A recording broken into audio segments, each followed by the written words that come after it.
오늘 저는 나는 베데스다 형인가 실로암 형인가 이런 제목으로 말씀을 드리려고 합니다. 우리가 사는 세상이 베데스다 같은 곳이에요.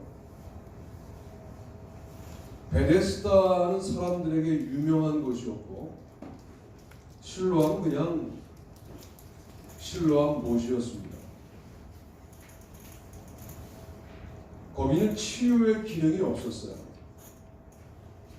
치유의 기능으로 유명한 곳은 베데스다였습니다.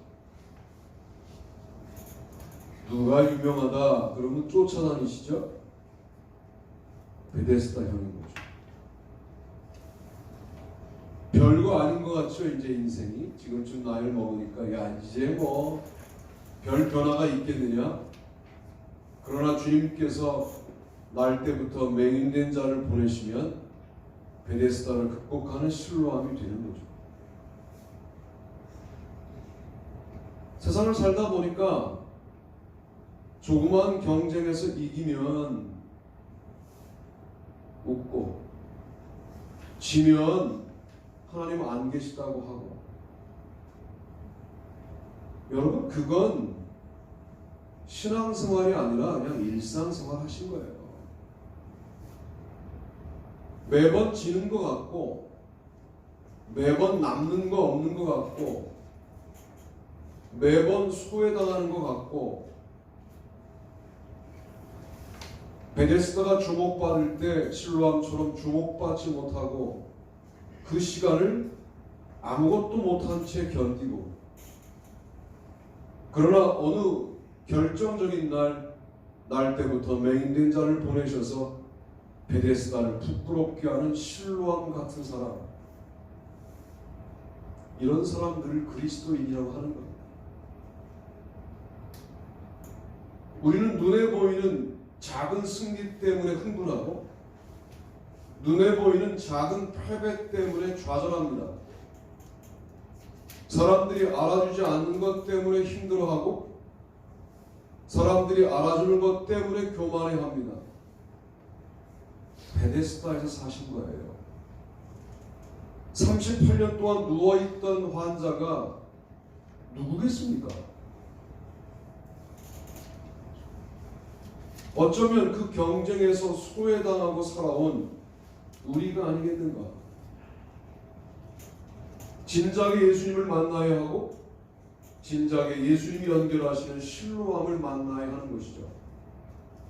우리는 경쟁형인가 충성형인가 이런 질문을 제가 던지고 싶은 거예요. 충성은 경쟁하는 거 아닙니다. 충성하는 분과의 1:1 관계에서 충실하게 감당하는 겁니다. 저는 목회는 그런 거라고 생각해요. One of them, 베데스다죠. 많은 환자 중에 한 사람으로만 분류가 돼요.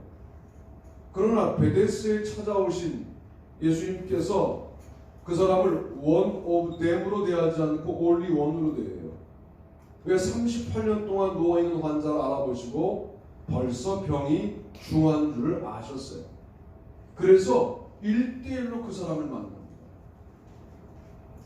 실로암으로 보내는 날 때부터 맹인된 자는 원오브댐이 아니죠.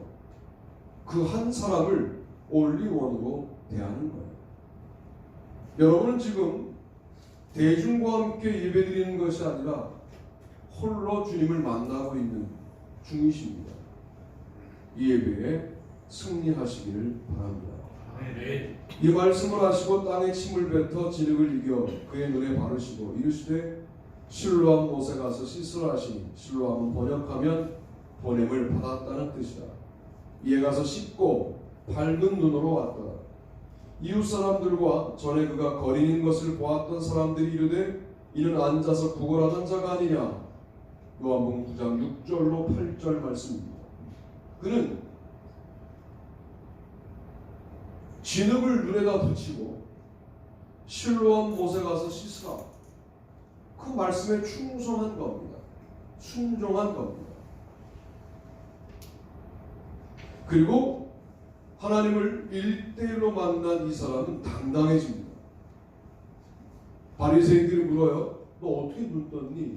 그러니까 어떤 사람이 등장해가지고 진흙으로 이어서 내 눈에 붙이더니 실로암 못에 가서 씻으라고 하셔서 씻고 났더니 내 눈을 지금 뜨고 보나이다.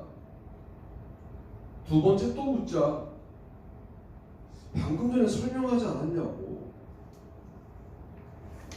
자꾸만 묻는 거 보니까 당신들도 예수님의 제자가 되려고 하느냐?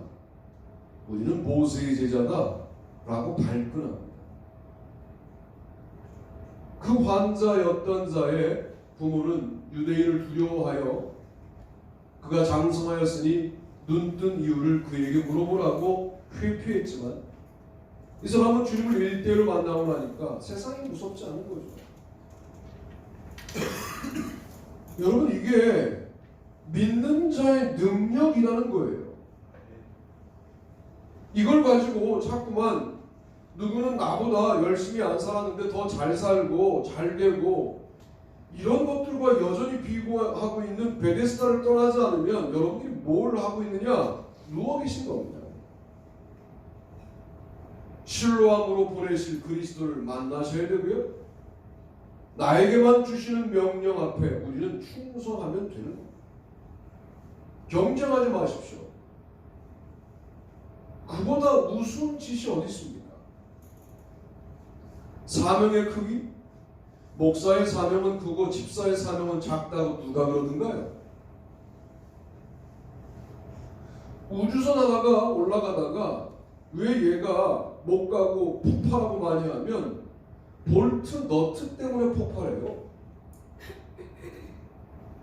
물론 우주선을 기능적으로 말하면 연료기관이 훨씬 더 중요하다고 말할 수 있겠지만 그 중요하지 않은 것 하나를 헐겁게 함으로 우주선이 우주에 가지 못합니다. 그래서 사명은 절대로 크기를 비교하는 것이 아니다 라고 성경에 되어 있는 거예요. 말씀대로 믿는다고 말하는 우리들이 왜 자꾸만 큰 교회, 작은 교회라고 말하더라고. 자꾸만 작은 교회 목사님께서 제가 혼냈습니다. 우리 교회가 작아서 내가 혼낸 건 아니라는 말씀을 드리고 싶어요. 잘못된 교회론이에요. 큰 교회, 작은 교회. 계속 말할 때마다 그 말을 반복하는 겁니다. 회의하는데. 그래서 뭐라 그랬느냐? 큰 교회, 작은 교회가 어딨냐? 나 하나님의 교회지. 그런 언어부터 고쳐라. 네, 그랬어요. 피해의식이 있는 거죠. 우리 교회는 작다고 하는. 작은 건 사실이지만 그렇다고 교회의 크기를 비교하는 것은 복음적이지 않습니다. 중요한 것은 우리가 여전히 그런 베데스다의 경쟁형으로 사느냐, 실로암의 충성형으로 사느냐, 이것만 중요하다라고 말씀드릴 수 있겠습니다. 두 번째는 우리는 관습형인가 혁신형인가 이런 질문을 좀 던지고 싶어요. 5장 2절로 5절 말씀을 여러분이 읽으시면 좋겠습니다. 읽습니다. 시작. 예루살렘에 있는 양문 곁에 히브리 말로 베데스다라는 곳이 있는데 거기에 각 5이 있고 그 안에 많은 병자, 맹인, 다리 저는 사람, 혈기 많은 사람들이 누워 물의 움직임을 기다리니 이는 천사가 가끔 못에 내려와 물을 움직이게 하는데 움직인 후에 먼저 들어가는 자는 어떤 병에 걸렸든지 낫게 되리로라. 거기 38배 된 병자가 있더라. 아멘. 요한복음 5장 2절로 5절 말씀을 읽으셨고요. 저는 9장 6절로 8절 말씀을 읽겠습니다. 이 말씀을 하시고 땅에 침을 뱉어 진흙을 이겨 그의 눈에 바르시고 이르시되 실로암 못에 가서 씻으라 하시니 실로암 번역하면 보냄을 받았다는 뜻이다. 이에 가서 씻고 밝은 눈으로 왔더라. 이웃 사람들과 전에 그가 거리는 것을 보았던 사람들이 그대 이는 앉아서 구걸하던 자가 아니냐. 그동안 병든 자가 고침받았던 장소는 베데스다였어요. 거기에 집중하는 게 당연해 보이죠. 그러니까 사람들의 소문에 끌려다니고 습관에 끌려다니고 관습에 끌려다니는 겁니다. 실로암은 한 번도 그 못에서 몸을 씻고 고침을 받았다라고 하는 기록이 남아있지 않아요. 주님께서 그렇게 쓰시는 겁니다. 주님께서 쓰시겠다 하시면 베데스다의 기능이 실로암으로 바뀌는 거예요. 그것만 혁신이에요. 그것만 변화예요. 여러분이 변화하겠다고 애를 쓰셔서 변화된 적이 있습니까? 그런 우리를 여전히 붙들고 계신 주님이 우리의 희망이에요. 우리는 절대로 가능성 있는 존재가 아닌데 가능성 없는 우리를 여전히 붙들고 계신 분이 계시다. 이 사랑은 끊을 수가 없다. 그 무엇으로도 부정할 수 없는 사랑이다 라고 붙들고 계신 분이 우리의 희망이고 우리의 변화의 핵심이지, 내가 오늘부터 마음먹고 뭘 해보겠다 얼마나 되든가요? 계속 그걸 반복하고는 우리를 여전히 붙들고 변화의 가능성을 믿고 잠시 동안 변한 것도 좋아하시고 기뻐하시고 사랑하시는 주님 때문에 우리가 오늘도 살아가는 거예요. 그렇다면 우리끼리 뭘 경쟁하고 우리끼리 무슨 소문을 따라 움직이고 우리끼리 무슨 사람들끼리 말하는 말에 현혹될 필요가 있겠습니까? 저는 우리 교회 성도들이 실로암 형이 되기를 축복합니다. 아멘.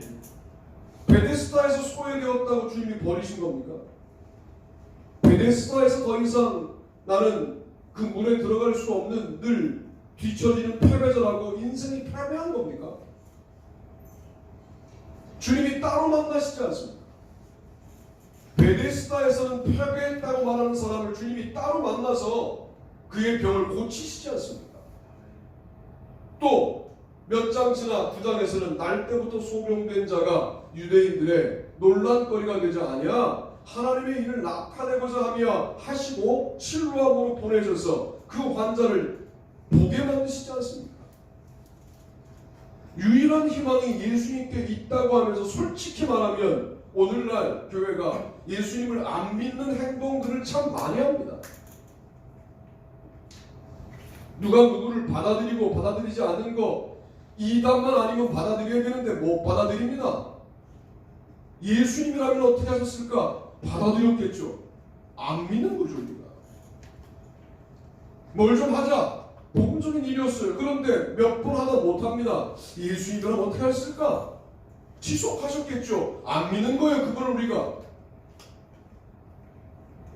정말 믿는다면 지금 받는 여러분의 모든 스트레스, 갈등, 아픔, 고난, 꽤 많은 부분들이 정돈되지 않겠습니까? 주눅들지 마십시오. 왜 세상 앞에 주눅듭니까? 주님이 계신데, 주님을 믿는데, 베데스다는 규모가 커요. 실로암은 규모가 작아요. 이런 거 하고 있다고 우리가. 베데스다는 사람들이 모두 알아요. 실로암은 몰라요. 그러나 군대에서 부르는 찬양은 실로암이에요. 야, 그 찬양은 제가 군목이 언제 끝났어요? 94년도에 끝났거든요. 91년도에 임관해서 여전히 실로암 불러요. 우리 교회도 한 명, 두 명 부르고 있을 거예요 지금. 뭐 한 친구는 거의 그냥 제대 말년이니까 엉터리로 불고 있겠고, 동영이는 뭐 군기가 들어가서 불고 있겠죠. 무슨 뜻인지도 모르고 그냥 그 음악이 좋아서 그냥 따라 부를 것 같긴 한데 어쨌든 너무 장엄하죠. 육군 훈련소에 세례식을 갔더니 야, 세례식 힘든 게 아니라 입냄새가 힘들어요. 3,000명이 함성을 이루는데 함성만 오는 게 아니라 입냄새가 한꺼번에 와요. 그래서 얼른 세례식을 하고 그랬던 기억이 납니다. 여러분, 그런 군선교를 갈 때 어떤 일이 벌어진 줄 아세요? 교통사고 나요. 못 가게 막는다고 사탄이. 참 이 사역을 주님이 좋아하시고 기뻐하시는 것은, 그래서 군선교 출발할 때 그 버스마다 들어가서 목사가 가는 동안 사고 나지 않게 해주시고, 사고 나서 찬양팀이 못 가고 율동팀이 못 가는 일들이 중간에 벌어져요. 그러면 서둘러서 순서들을 바꾸어서 다른 차로 움직이고 이런 일들이 종종 일어나요. 막고 싶은 거죠. 그 순수한 영혼들에게 그리스도를 소개하는 것을 막고 싶은 거예요. 그런 사역들을 감당하려면 기도에 축적된 힘이 있어야 감당하는 거예요. 사역을 하기로 하고 못하면 사탄의 시험거리가 돼요. 놀림거리가 돼요. 그래서 함부로 주님의 일을 하겠다고 말하는 거 아니에요. 잘 준비하고 그 일을 해야 돼요. 우리는 그동안 해왔던 대로 하는 것이 아니라 주님이 하라고 하는 대로 하는 아름다운 신앙인들이 되시기를 바랍니다. 우리는 업적형인가 은혜형인가 이런 질문도 던지고 싶어요. 병자가 대답하되 주여 우리 움직일 때 나를 못에 넣어주는 사람이 없어 내가 가는 동안에 다른 사람이 먼저 내려가나이다. 베데스다 5장 7절 요한복음 5장 7절 업적형이죠. 아니 더 심한 사람이 있는데 안 보여요. 오늘날 세상과 비슷하지 않습니까? 더 고통당하는 사람이 안 보여. 내가 아픈 게 먼저지. 저는 그래서 오늘날 우리가 직접적이다 간접적이다를 구분하는 데 사탄의 계획이 있다고 생각합니다. 옆집 자식의 대학 입시는 간접적이 우리에게 급하지 않아요. 우리 마음이. 옆집 어른의 질병은 나에게 간접적이에요. 그게 문제라는 생각을 가지고 영적으로 도전하지 않습니다. 그리스도인들에게 직접과 간접을 구분하는 이 구분 자체가 상당한 유혹이다. 거기에 안주하는 순간 세상에 붙들리는 거예요. 여러분 서로 사랑이라는 게 어떻게 직접과 간접을 나눌 수 있어요? 서로 사랑하는데 그 이웃을 내 몸과 같이 사랑하라. 어떻게 여기에 직접과 간접이 구분되냐? 우리는 그렇게 살아오는데 아무 문제가 없다고 생각해요. 베데스다예요. 이게 바로 베데스다입니다. 내게 급하고 내게 가슴 아프고 내 자식만 귀하고 내 분만 귀하고 나만 귀하고 여기에 어떻게 기독교의 생명력이 담길 수가 있습니까? 신랑도 기쁘지만 신랑의 친구도 기쁜데 이 기쁨이 저 기쁨만 못하는 게 아니라 갖다 여기에 기독교의 핵심이 있는 거예요. 에이 무슨 소리 하는 거야. 내가 아픈 게 더 아픈 거지. 그래서 우리가 여전히 베데스다에 사는 거죠. 실로암을 만나시려거든 직접과 간접의 한계를 넘게 달라고 기도하십니다. 참 어려운 기도예요. 이거. 영성이 뭡니까? 너의 아픔이 나의 아픔으로 느껴지는 게 영성 아닙니까?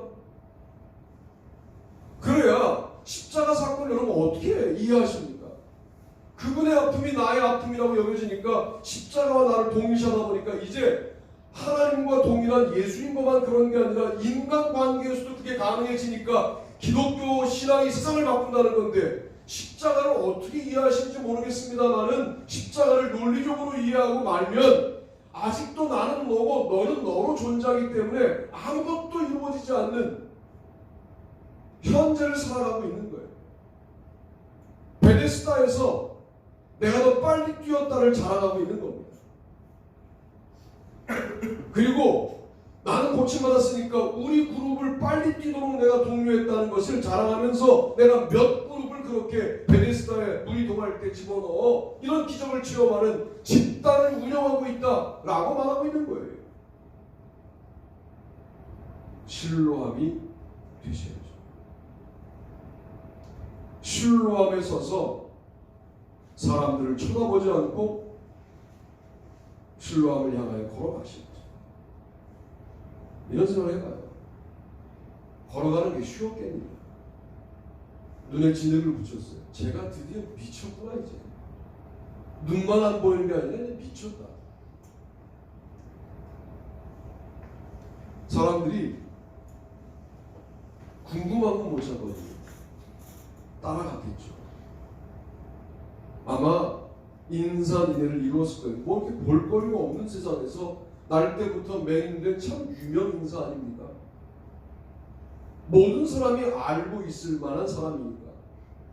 그 사람의 눈에 진흙을 붙여놓으니 사람들이 따라가고 있는데, 따라가서 실로암 못에 가서 그 진흙을 물로 떼고 난 다음에 보인다 이렇게 하니까, 내가 세상에 있을 동안에 세상에 빛이로라 말씀하시는 그 말씀이 9장 5절 말씀이 그대로 실로암에서 확인되게 만드시는 하나님의 이 계획이 그대로 이루어지고 있는 현장에 그 사람이 서게 되는 거예요. 그래서 이 사람이 계속 뭐라고 고백하느냐? 선지자, 그분은 선지자다 이렇게 고백했다. 인자를 네가 믿느냐? 너에게 말하는 그 사람이 바로 나다. 그러니까 믿나이다. 그 주님을 믿어요. 자기가 한 게 아니라 그 사람의 명령에 따라 순종했더니 지금 보게 되었다라고 지속적으로 말합니다. 이게 은혜 받은 자의 삶의 모습이에요. 어느 순간 슬며시 내가 그래도 실로암 못에 가서 씻었으니까 보게 되었지를 앞세우는 순간 모든 게 뒤집어져요. 업적형으로 살다 보면 38년 동안 누워있는 환자가 심하든 말든 상관없는 삶을 살게 돼요. 지금 우리처럼. 우리 주변에 무슨 고통당하는 이웃들을 보면 뭐 그렇게 마음이 움직여서 뭘 어떻게 해야 되겠다라고 자기 자식처럼 느껴지는 그런 영성이 있으신 분이 있습니까? 일정군 베데스다에 발을 걸고 있는 것은 아니다 하는 말씀을 드리고 싶어요.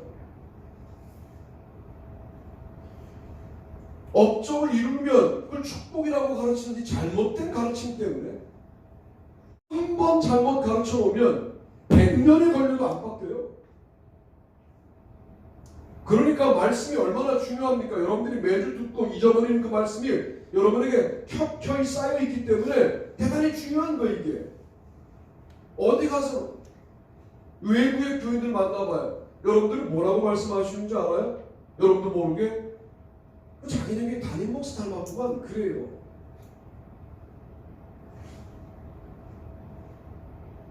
목소리 큰 거 저 닮았대요.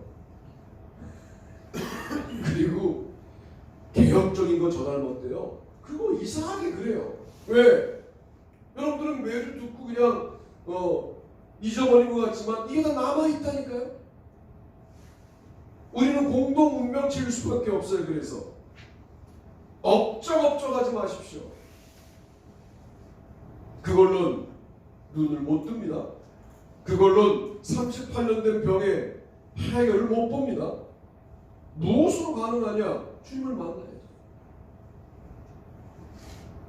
그분이 명령하는 대로 다만 순종하는 거예요. 사람들이 놀리니까 중간에 멈추고 싶죠. 에이, 이거 미친 짓이야 하고 진흙을 내가 손으로 뗄 수 있죠. 그렇게 안 하는 거예요. 명령하신 대로 실로암 못에 가서 씻을 때까지 사람들의 비웃음, 사람들의 이상한 소리들 다 견뎌내고 따라오는 것 같은 사람들의 운집한 그런 모습들 다 견뎌내고 실로암 못에 가서 씻는 겁니다. 모든 게 주님의 은혜라는 말은 아무 일도 하지 말란 말이 아니에요. 무슨 일을 하든 나의 인생이 주님과 연결되어 있음을 믿으라는 거예요. 아멘. 무슨 일을 만나도 여기서 무슨 일은 여러분이 죽게 되더라도요. 돌아가시는 직전까지도 주님의 은혜는 파기되지 않았다라고 믿고 돌아가시면 돼요. 하늘나라에 가서 주님이 차근차근 인생을 설명해 주실 때 펑펑펑펑 울 준비는 하시는 거예요. 아, 그런 뜻이었습니까? 그때 그렇게 쓰신 것이었습니까? 도리어 우리는 뭐라고 고백하게 되냐면 그렇게 쓰시는 주님 앞에 순수하게 순종하지 못한 모습을 눈물로 주님 앞에서 회개하게 되지 않을까, 그런 생각을 해보게 되는 겁니다.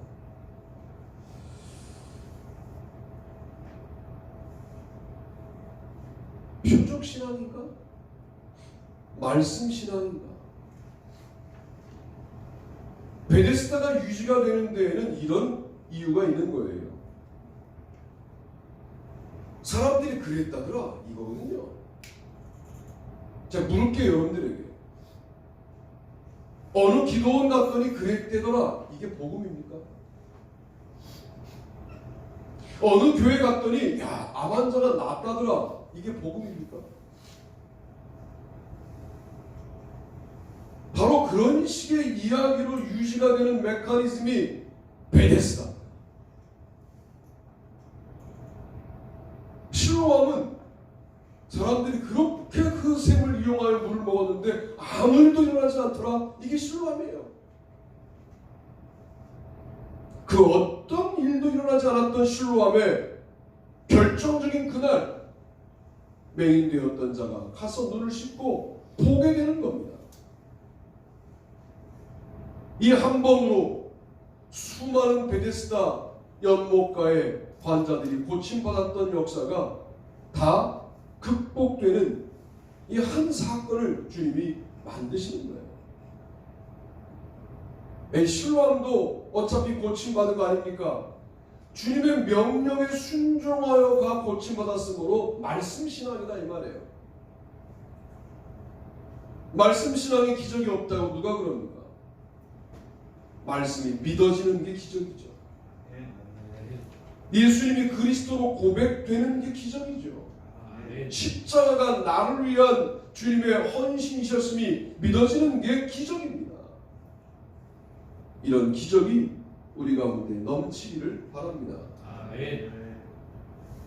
우리는 베데스다에 살고 있는지 실로암에 살고 있는지를 질문하는 거예요. 이 질문은 이렇게 바꿔도 무방합니다. 다시 또 설교를 하겠다는 이야기는 아니에요. 여러분은 농사꾼인가? 아니면 양치인가? 농사꾼들은 정착하죠. 그러니까 정착한 곳을 자신을 위한 장소로 땅을 확보하고 건물을 짓고 자기의 권위를 확장하고 권력을 확보하는 쪽으로 인생의 방향이 바뀌어요. 유목민들은 여기 풀이 떨어지면 다른 풀로 옮깁니다. 옮길 때 하늘을 보고 어디로 갈까를 질문하고 움직이는 거예요. 그래서 유목민은 안정된 삶을 사는 사람들이 아니라 양을 위하여 자신의 인생을 건 삶을 사는 사람들이에요. 여러분, 성경에 다윗 유목민이었다가 양치기였다가 왕이 됩니다. 왕이 되어도 다윗은 양치기였을 때 옷가지와 물맷돌을 버리지 않고 늘 갖고 있다. 교만해지려고 하면 그것을 보면서 내가 원래 양치기였지 하고 백성을 목자로 사랑하는 양처럼 돌보기 시작하는 거예요. 그에게 그런 순수함이 있었기 때문에 내종 다윗이라고 언급하는 겁니다. 아무에게나 내종 다윗 그러지 않아요. 다윗은 내종이지만 솔로몬은 내종이 아니에요. 내종 다윗이란 말은 다윗에게만 써요. 솔로몬에게는 안 써요. 여타 다른 왕들에게 쓰겠습니까? 나중에 성전을 세운 수룹바벨을 내종 수룹바벨이라고 말해요. 나중에 예언자들은 모조리 한꺼번에 내종 선지자들이라고 말해요.